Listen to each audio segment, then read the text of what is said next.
მოამბე 10 საათზე პირდაპირ ეთერშია ახალ ამბებს ნინო ვარდოსანიძე გაგაცნობთ. გრიპის ვირუსით ავადობის მაჩვენებელი ბოლო რამდენიმე დღის განმავლობაში შემცირებულია.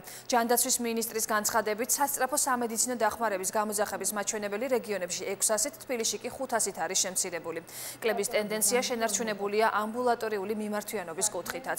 პარალელურად ტამიფლუს უფასოდ გაცემა მიმდინარეობს. პრეპარატის მიღება 5 მსხვილ სააფთიაქო ქსელში ნებისმიერ მოქალაქეს ფორმა 100-ის ან ექიმის რეცეპტის წარდგენის საფუძველზე შეუძლია.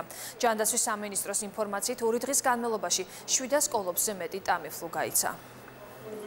ავადობის მაჩვენებლები იკლებს, ეს იმას ნიშნავს, რომ ჩვენ ეპიდემიისკენ არ მივდივართ, არამედ პიკი უკვე გადავლილი გვაქვს. ეს არ ნიშნავს იმას, რომ საკუთრივ დაავადების მიმდინარეობა ამითი შემსუბუქდება, დაავადება მძიმედ მიმდინარეობს და ძალიან მნიშვნელოვანი არის მისი დაწყების პირველივე საათების, პირველივე დღეების განმავლობაში მიმართვა ოჯახის ექიმთან. ჯანდაცვის მინისტრი დღეს პირველადი ჯანდაცვის დაწესებულებების და სააფთიაქო ქსელების ხელმძღვანელებს შეხვდება. დავით სერგეენკოს თქმით, შეხვედრაზე გრიპით ავადობასთან დაკავშირებით ბოლო მონაცემებს განიხილავენ და საჭიროების შემთხვევაში ახალ ნაბიჯებს გადადგამენ. შეხვედრა 12 საათზე დაიწყება. შეხვედრა გვექნება, სადაც ბოლო მონაცემებს გაუზიარებთ, მოვისმენთ მათ მოსაზრებებს და ამ შეხვედრის ფორმატშივე დავგეგმავთ თუ კი საჭირო გახდა რაიმე ახალ ნაბიჯებს. იქნება თუ არა პარლამენტის იურიდიულ საკითხთა კომიტეტის ყოფილი თავმჯდომარე ეკაბესელია სამუშაო ჯგუფში, რომელიც მოსამართლეთა კანდიდატურების შერჩევის კრიტერიუმებზე იმსჯელებს, ეს კონსულტაციებით გადაწყდება. პარლამენტის თავმჯდომარემ აღნიშნა, რომ მოსამართლეთა კანდიდატურების შერჩევის კრიტერიუმებზე მუშაობა 2 ფორმატში გაიწერება. ეს არის სამუშაო ჯგუფის ფორმატი და საპარლამენტო ფორმატი. ირაკლი ყობახიძის განცხადებით, იურიდიულ საკითხთა კომიტეტის თავმჯდომარის პირველ მოადგილედ კედევან ფოფხაძის არჩევა რეგლამენტის და გუნდურობის უხეში დარღვევით მოხდა.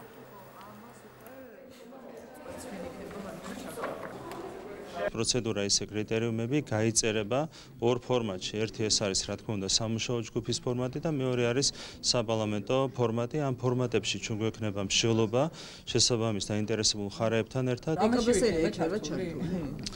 სამუშაო ჯგუფის ფორმატს რაც შეეხება, შემადგენლობა დაზუსტდება და შემადგენლობა განისაზღვრება იგივე პრინციპების შესაბამისად, რომლის საფუძველზეც შემადგენლობა თავიდანვე განისაზღვრა. აქედან გამომდინარე, ჩვენს კოლეგებთან თანამშრომლობის საფუძველზე დავაკონკრეტებთ იმას, თუ ვინ იქნება წარმოდგენილი სამუშაო ჯგუფში. ეკაბესელია უზენაესი სასამართლოს მოსამართლეების შერჩევის საკითხთან დაკავშირებით იურიდიული ფირმების ასოციაციის წარმომადგენლებს და საქართველოს ადვოკატთა ასოციაციის წევრებს შეხვდება. ეკაბესელიას თქმით, უნდა შეიქმნას შესაძლებლობა, რომ მოსამართლეთა კანდიდატები არ მხოლოდ მოქმედმა მოსამართლეებმა, არამედ ადვოკატებმა და სამეცნიერო იურიდიული წრეების წარმომადგენლებმა დაასახელონ. მისივე განცხადებით, ცვლილების პირველადი ვერსია მომდევნო კვირის ბოლოსთვის უკვე მზად იქნება, რომელსაც თავიდან სამუშაო ჯგუფის ფორმატში განიხილავენ. იურიდიულ საკითხთა კომიტეტის ყოფილი თავმჯდომარე გუშინ უკვე შეხვდა საქართველოში ევროსაბჭოს ოფისის ხელმძღვანელს და ამერიკის საელჩოს წარმომადგენელს, რომელთაც უზენაესი სასამართლოს მოსამართლეების შერჩევის საკითხთან დაკავშირებით ინფორმაცია მიაწოდა.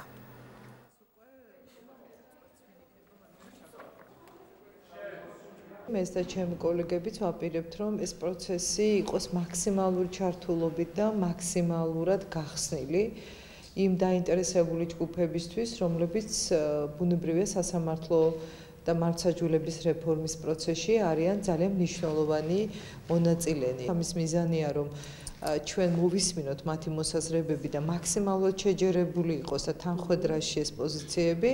ასეთ შეხვედრები სწორედ ამ მიზნისთვის დაიგეგმა. იუსტიციის უმაღლესი საბჭოს არამოსამართლე წევრები ანა დოლიძე და ნაზი ჯანეზაშვილი დღეს პარლამენტს საკანონმდებლო წინადადებით მიმართავენ. წინადადების მთავარი მიზანია შეიცვალოს უზენაეს სასამართლოში მოსამართლეთა კანდიდატების წარდგენის ფორმა. დაინიშნოს კონკურსი, რომელიც იქნება ღია და გამჭვირვალე. საბჭოს არამოსამართლე წევრი ნაზი ჯანეზაშვილი აცხადებს, რომ საზოგადოების ჩართულობა იუსტიციის უმაღლეს საბჭოში შერჩევის პროცესში უნდა გაიზარდოს. ჩვენ შევიტანთ საკანონმდებლო წინადადება საქართველოს პარლამენტში, რომელიც ითვალისწინებს პროცედურების დახვეწას იმისათვის, რომ შევარჩიოთ კარგი კანდიდატები. აქ არის საუბარი რამდენიმე სტანდარტზე, მათ შორის კონკურსის გამოცხადებაზე, ინტერესთა კონფლიქტის მექანიზმებზე, აქ არის საუბარი ასევე გადაწყვეტილების მიღების წესზე და იმაზე, რომ საზოგადოების ჩართულობა იუსტიციის უმაღლეს საბჭოში უშუალოდ შერჩევის პროცესში უნდა გაიზარდოს. პარლამენტის თავმჯდომარე ოფიციალური ვიზიტით საფრანგეთში იმყოფება. ვიზიტის ფარგლებში ირაკლი კობახიძე საფრანგეთის რესპუბლიკის სენატის პრეზიდენტს ჟერარ ლარშეს და ეროვნული ასამბლეის პრეზიდენტს რიჩარდ ფერანს შეხვდება. შეხვედრისას პარლამენტის თავმჯდომარე ყურადღებას გაამახვილებს მიმდინარე დემოკრატიულ რეფორმებზე. ასევე ისაუბრებს რეგიონში არსებულ ვითარებაზე და ფრანგი დეპუტატების შეკითხვებს უპასუხებს. ერთ-ერთი ამოცანა არის, რომ საფრანგეთთან როგორც ევროკავშირის ლიდერ ქვეყანასთან გავააქტიუროთ კომუნიკაცია და თანამშრომლობა და ამ მიმართულებით მაქსიმალურად ვითანამშრომლოთ, მათ შორის საპარლამენტო კავშირების გაძლიერებით და დამყარებით იმისთვის, რომ კიდევ უფრო მეტი ინფორმაცია მივაწოდოთ და კარგად დავანახოთ ჩვენს ფრანგ კოლეგებს და მეგობრებს თუ რა საკვანძო როლი აქვს საქართველოს რეგიონში. ორი ძირითადი ამოცანა შესასრულებლები. პირველი ეს არის ევროატლანტიკური ინტეგრაცია და ამ მიმართულებით რაც შეიძლება აქტიური ნაბიჯების გადადგმა და მეორე დეოკუპაცია.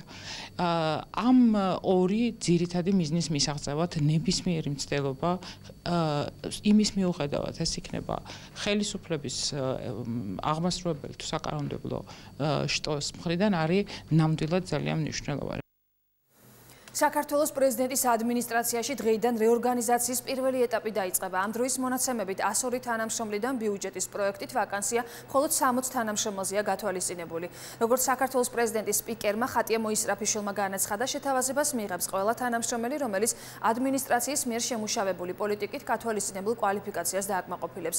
15 თებერვლიდან კი დაიწყება მეორე ეტაპი. ვინც ვერ დააკმაყოფილებს ადმინისტრაციის მიერ შემუშავებულ პოლიტიკას, მათი მონაცემები გადავა საჯარო ბიუროს განკარგულებაში და საჯარო ბიურო ეცდება მათთვის შესაბამისი და მისაღები ადგილები მოიძიოს. თუ ამ შემთხვევაშიც არ მოხდება მათთვის მისაღები პირობების შექმნა, ისინი 3 თვის სარგოს ხელფასის სახით მიიღებენ. რეორგანიზაცია გამოცხადდა 31 დეკემბერს. ამის შემდეგ დაიწყო მუშაობა პოლიტიკის შესამუშავებლად, რომელიც მოერგებოდა მოცემულობას 60 საშტატო ერთეულისთვის. შეთავაზებები გაუკეთდებათ უკვე არსებულ თანამშრომლებს, რომლებიც ძალიან კარგი კვალიფიკაციის, კარგი კადრები არიან. თუ მოხდება შეთავაზებებისა და პირობების დაკმაყოფილება ორმხრივად, ბუნებრივია ასეთი კადრები დარჩებიან. ადიგენში დღეს საზოგადოებრივი ცენტრი გაიხსნება. ადიგენის მოსახლეობა საჯარო და კერძო სექტორის 200-ზე მეტი სერვისით ისარგებლებს. საზოგადოებრივი ცენტრი ადიგენსა და მიმდებარე სოფლებში მცხოვრებ 10,000-მდე მომხმარებელს მოემსახურება. საზოგადოებრივი ცენტრის გახსნას იუსტიციის მინისტრი თია წულუკიანი დაესწრება. რეგიონებში საზოგადოებრივი ცენტრების მშენებლობა იუსტიციის მინისტრის ინიციატივით 2013 წლიდან ინტენსიურად მიმდინარეობს. ამ დროისათვის საქართველოს მასშტაბით საზოგადოებრივი ცენტრები 10 რეგიონის 40 მუნიციპალიტეტში ფუნქციონირებს. ეს არის ადგილობრივი მაცხოვრებლებისათვის განსაკუთრებულად კომფორტული შესაძლებლობა იმისთვის, რომ მათ საჯარო და კერძო დაწესებულებების სერვისები მიიღონ ძალიან ახლოს თავიანთ საცხოვრებელ ადგილთან და ძალიან კომფორტულად. გარდა ამისა, იცით, რომ საზოგადოებრივ ცენტრში განთავსდება ელექტრონული ბიბლიოთეკა, საკონფერენციო დარბაზი, რომლითაც საშუალება ექნებათ ისარგებლონ ადგილობრივ მოსახლეობას. გარემოს ეროვნული სააგენტო სპეციალისტები მყინვარებზე გლაციოლოგიურ ექსპედიციებს, ახალი სამთო ალპინისტური აღჭურვილობებით, საველე სპეცტრანსაცმლით და მაღალი გამავლობის ავტომობილების საშუალებით განახორციელებენ. გარემოს ეროვნული სააგენტოს უფროსი ანდრო ასლანიშვილი სპეციალისტებს შეხვდა და ახალი აღჭურვილობები დაათვალიერა. ახალი ინვენტარით სპეციალისტებს შესაძლებლობა მიეცათ საველე გლაციოლოგიური ექსპედიციები მაქსიმალურად უსაფრთხოდ და ოპერატიულად განახორციელონ. გარემოს ეროვნული სააგენტოსთვის ერთ-ერთი მნიშვნელოვანი პრიორიტეტებია გაძლიერდეს ინფრასტრუქტურული შესაძლებლობები სააგენტოს თანამშრომლების. გადაცემული გლაციოლოგიური აღჭურვილობა არის მსოფლიოში თანამედროვე უმაღლესი ხარისხის და ის იძლევა ყველანაირ შესაძლებლობას, რომ ხარისხიანად განხორციელდეს ექსპედიციები. ეს აღჭურვილობა ჩვენთვის არის ძალიან მნიშვნელოვანი. ჩვენი სამსახური ვახდენთ ექსპედიციებს და მონიტორინგს მყინვარებზე და ამიტომ აუცილებელი არის აღჭურვილობა უსაფრთხოებისათვის. საქართველოში ამინდის გაუარესებას პროგნოზირებენ. სინოპტიკოსების განცხადებით 17 იანვრიდან ტემპერატურა მთელი ქვეყნის მასშტაბით დაიკლებს. მოსალოდნელია ნალექი თოვლის სახით და ძლიერი ქარი მაღალმთაში ნალექის მატების გამო შესაძლოა ზვავს საშიშროება წარმოიქმნას. რაც შეეხება ზღვას, სინოპტიკოსების თქმით 5-6 ბალიანი შტორმია მოსალოდნელი. 16-17 იანვარს საქართველოში იქნება ნალექი, როგორც დასავლეთში, დაბლობში და ბარში იქნება თოვჭყაპი, იქროლებს ძლიერი ქარი, მთებში და მაღალ მთებში ველოდებით თოვლს, შესაძლებელია იყოს ძლიერიც, ამ ძლიერმა თოვლმა შესაძლებელია განაპირობოს თოვლის ზოების ფორმირება და მეწყრულ-ღვარცოფული პროცესების გააქტიურება. დღეს დიდი ბრიტანეთის პარლამენტი ბრექსიტთან დაკავშირებულ შეთანხმებას კენჭს უყრის. კენჭისყრა დიდი ბრიტანეთის პარლამენტში 11 დეკემბერს უნდა გამართულიყო, თუმცა არასათანადო მხარდაჭერის გამო გადაიდო. დაგეგმილ კენჭისყრამდე ერთი დღით ადრე პარლამენტში დიდი ბრიტანეთის პრემიერ-მინისტრი ტერეზა მეი საგანგებო სიტყვით გამოვიდა. მან დეპუტატებს შეთანხმების მხარდაჭერისკენ მოუწოდა. პრემიერის თქმით, თუ კანონმდებლები დოკუმენტს მხარს არ დაუჭერენ, შედეგი კატასტროფული ზიანის მომტანი აღმოჩნდება და ეს საფრთხე შეუქმნის ქვეყნის ერთიანობას. ტერეზა მეიმ ასევე გამორიცხა ბრექსიტის ვადის გადაწევა. მისი თქმით, მთავრობის გეგმაა, რომ ქვეყანამ ევროკავშირი 29 მარტს დატოვოს. პოლონეთის ქალაქებში გდანსკის მერის ხსოვნისადმი პატივის მისაგებად ათასობით ადამიანი ქუჩაში გამოვიდა.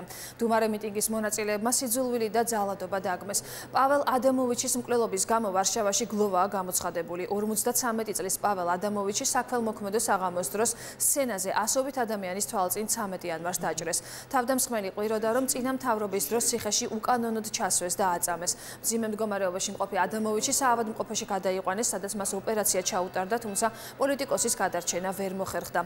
კრიმინალური წარსულის მქონე თავდამსხმელი 27 წლის მამაკაცი დაკავებულია.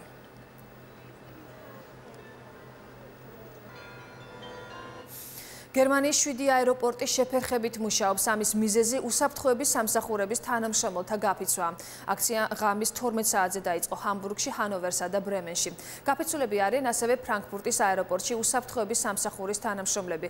აქცია 15 იანვრის 20 საათამდე გაგრძელდება. გერმანული მედიის ინფორმაციით აღნიშნული გაფიცვა ერთ-ერთი ყველაზე მასშტაბური იქნება და 200,000-ზე მეტ მგზავრს შეეხება. გაუქმდება ასობით რეისი.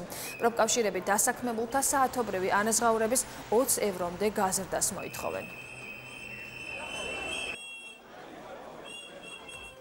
მოემბე დასრულებულია, მადლობა ყურადღებისთვის, ნახვამდის.